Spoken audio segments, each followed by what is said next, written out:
Las estimaciones actuales de los CDC informan que 1 de cada 5 adultos que tenían COVID desarrollan COVID prolongado.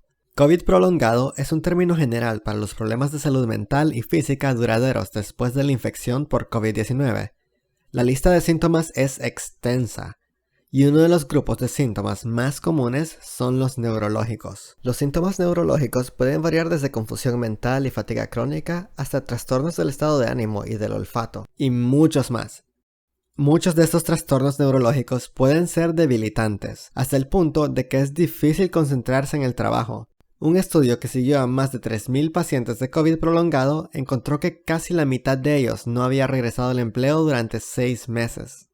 En cuanto a la duración de estos síntomas neurológicos, aún no podemos decirlo con certeza, pero hay un pequeño estudio que siguió a 52 personas con COVID prolongado y encontró que la mayoría de los síntomas neurológicos persistieron 15 meses después del inicio.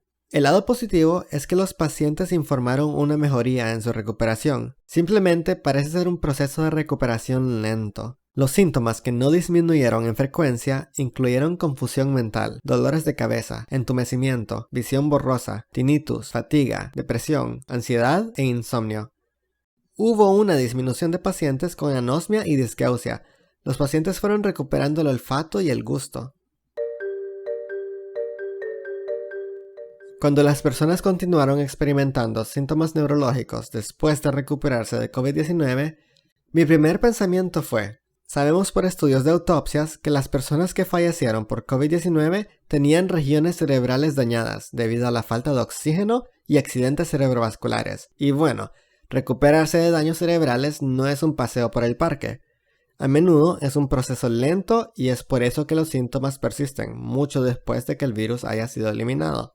Pero a medida que se acumulan más estudios, encontramos aún más mecanismos por los cuales se desarrollan síntomas prolongados de COVID, incluso cuando el virus ya no está presente.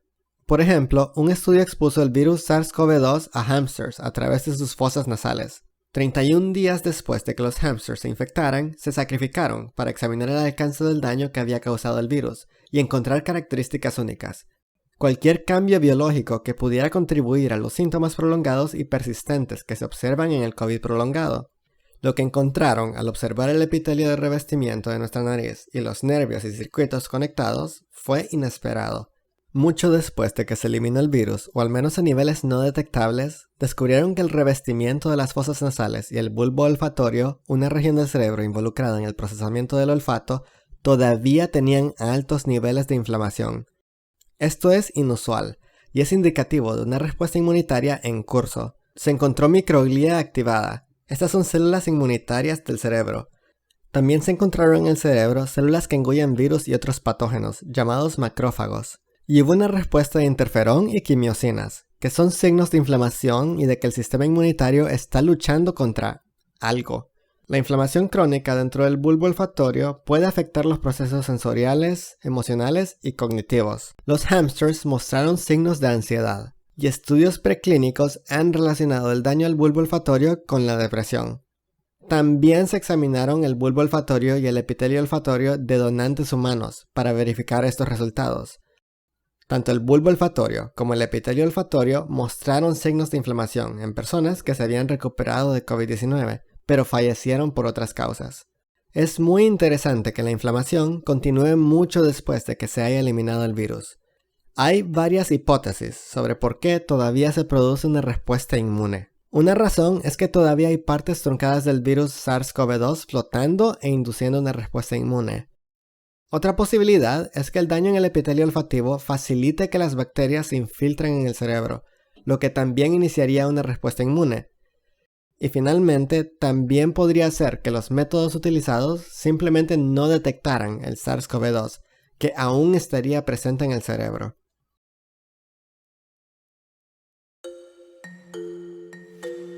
El daño cerebral debido a la falta de oxígeno, los accidentes cerebrovasculares y la neuroinflamación prolongada no son los únicos mecanismos potenciales que causan trastornos neurológicos, y la infección por COVID-19 tiene muchas formas de dañar el cerebro. Los pacientes que experimentan confusión mental y anosmia muestran regiones cerebrales con una disminución en la tasa metabólica, algo que se conoce como hipometabolismo. La inflamación del nervio trigémino se ha asociado con dolores de cabeza y dolor general, y el deterioro de los circuitos intracorticales GABAérgicos se ha relacionado con la fatiga. Y por último, tenemos enfermedades autoinmunes, para las cuales crearé un video solo para discutir este tema.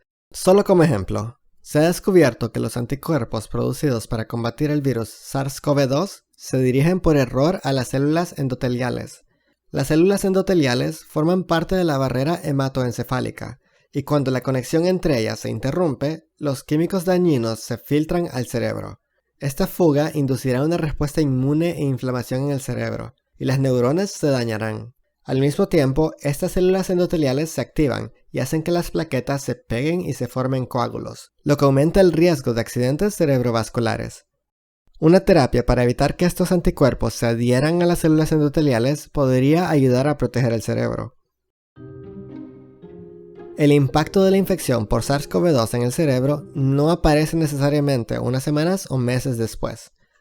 Un estudio reciente analizó los registros de atención médica de 1,2 millones de personas que tenían COVID-19 y los comparó con un grupo de control que tenía otras infecciones respiratorias. Lo que querían encontrar de este grupo de personas es cuánto tiempo después de contraer COVID el riesgo de desarrollar trastornos neurológicos o psiquiátricos vuelve a la línea de base. En otras palabras, ¿cuándo puede alguien que tuvo una infección sentirse seguro de que no desarrollará un trastorno neurológico a causa de la infección? La buena noticia es que los síntomas del trastorno de ansiedad y el riesgo de depresión bajan al nivel del grupo de control en 2 meses. La niebla mental, la demencia, las convulsiones y los trastornos psicóticos siguen siendo más altos que en el grupo de control, incluso después de 2 años. La demencia afecta especialmente a las personas de 65 años o más. El 4,5% de este grupo de edad desarrolló demencia en comparación con el 3,3% del grupo de control. Para las personas en el rango de 18 a 64 años, la niebla mental afectó al 6,4% de las personas que tenían COVID en comparación con el 5,5% del grupo de control. Y los niños tenían un mayor riesgo de desarrollar epilepsia, un aumento del 2,6% en comparación con el 1,3% del grupo de control. Sé que suena aterrador, pero si observas detenidamente los porcentajes, no es un gran aumento en el riesgo de desarrollar esos trastornos, pero se suma, y es algo que los proveedores de atención médica deben tener en mente con estas secuelas tardías. Los ensayos clínicos para tratar la COVID prolongada están en camino, y a medida que más investigaciones expliquen los mecanismos y los orígenes de los síntomas de la COVID prolongada, más posibilidades tendrán los científicos de desarrollar tratamientos más efectivos.